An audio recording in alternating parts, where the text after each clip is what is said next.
Dari musuh yang selalu mengintaimu. Hati-hatilah dari musuh yang selalu mengintaimu, syaitan. Jangan mudah minta cerai bagi perempuan dan jangan mudah menceraikan bagi laki-laki. Apa sebabnya ini? Hadis Bukhari. Nabi SAW bersabda, iblis memiliki singgasana di lautan.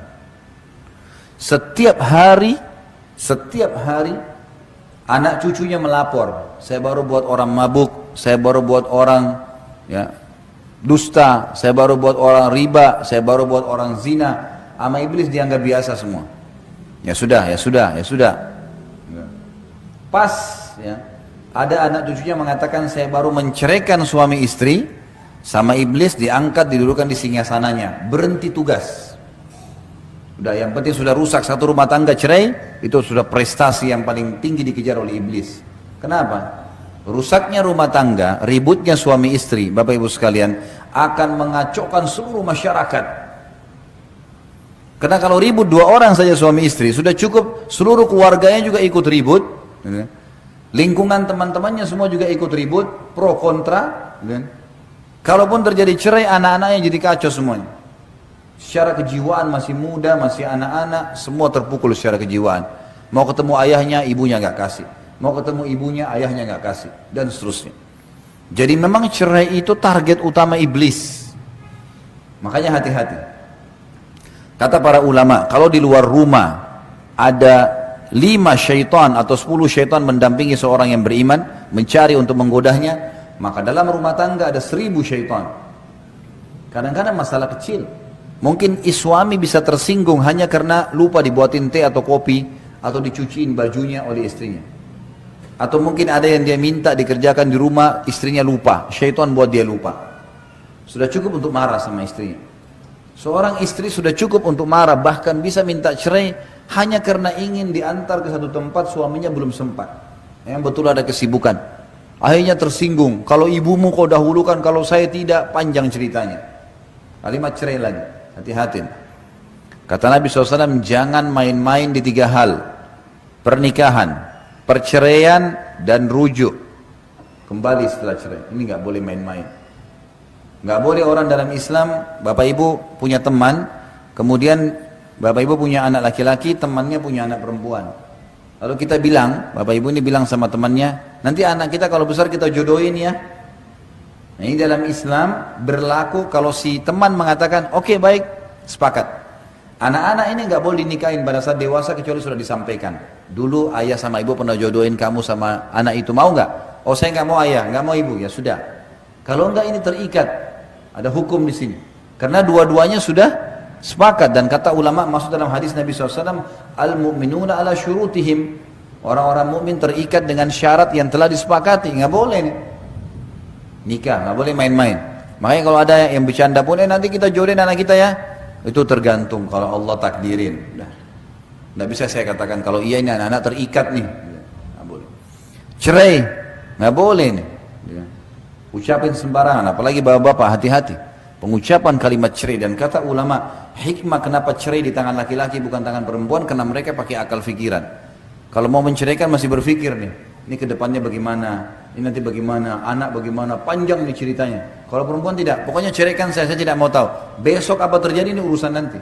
Padahal kalau sudah diceraikan pergi ke rumah orang tuanya nyesel juga nanti. Jadi masalah juga nanti. Banyak orang begitu. Berapa banyak akhwat muslimat yang tanya kepada saya, Ustaz, saya nyesel Ustaz, saya sudah sering tekan suami saya minta cerai, sekarang akhirnya saya diceraikan, saya mau kembali sudah susah. Suami saya sudah sering ucapin sampai 3 kali. Ya hukum syar'i.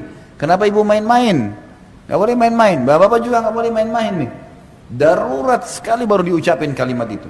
Betul-betul patokannya adalah pelanggaran agama. Kalau sudah pasangan kita bermaksiat kepada Allah dan kita ajak taubat gak mau, nah ini.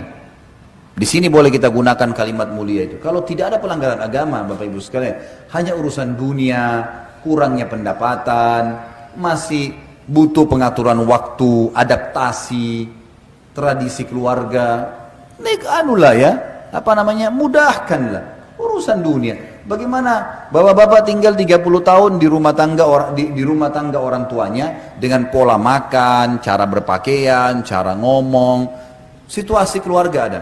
Ibu-ibu 20 tahun, 25 tahun tinggal di orang tuanya juga dengan pola makan, cara hidup. Berbeda ini. Tiba-tiba disatuin dalam satu rumah tangga. Apa mau tiba-tiba langsung hari pertama sudah cocok? Ada adaptasi. Ada adaptasi. Maka kita harus tahu masalah ini.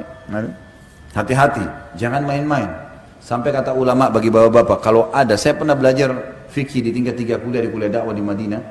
Dosen saya dulu kebetulan wakil, kalau tidak salah beliau wakil hakim di pengadilan agama di Madinah. Beliau bilang kalau ada seorang laki-laki istrinya lagi naik di atas tangga, bercanda, dia bilang kalau kamu naik lanjutin jalan kamu, saya ceraikan. Kalau kamu turun, saya ceraikan. Kalau si perempuan ini tidak mau diceraikan, dia harus turun dari tengah-tengah, kena jatuh tuh tolaknya, walaupun bercanda, nggak boleh. Makanya ibu-ibu jangan sering udah ceraikan saja saya, kita sudah nggak cocok, akhirnya suaminya terpicu ngucapin kalimat itu, nggak boleh. Bapak-bapak juga jangan menekan istrinya dengan selalu kalau kau tidak mau ikut saya akan ceraikan. Kalau urusan agama boleh, ingat ya, kalau sudah urusan agama hubungan sama Allah, cerai ini boleh dipakai. Tapi kalau urusan dunia, masalah makanan, baju, warna spray, gorden, tinggal di mana, dunia, nggak ada yang dibawa ke kuburan. Mau diapain tuh rumah yang oh ini di Menteng, hebat, oh ini cuma di Rawamangun, saudara. Kita kalau naik pesawat yang di Menteng pun jadi kecil tuh, nggak kelihatan lagi. Apa yang mau diperebutkan? Kadang-kadang juga ini hal-hal mendasar yang harus kita fahamin ya. Hati-hati, syaitan selalu mengintai. Maka syaitan kata ulama lebih senang suami istri bercerai daripada terjadi pembunuhan di luar rumah, daripada orang riba. Padahal ini dosa-dosa berat semua nih. Tapi kalau cerai ini luar biasa.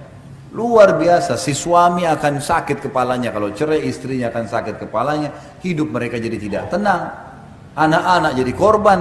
Nggak ada orang cerai itu tiba-tiba bahagia, nggak ada. Omong kosong tuh kalau dia bilang saya bahagia, bohong, nggak bisa. Allah sudah satuin awalnya dalam kalimat akad, kalau ada masalah-masalah yang dihadapin, selama bukan pelanggaran agama, toleransi, maafin.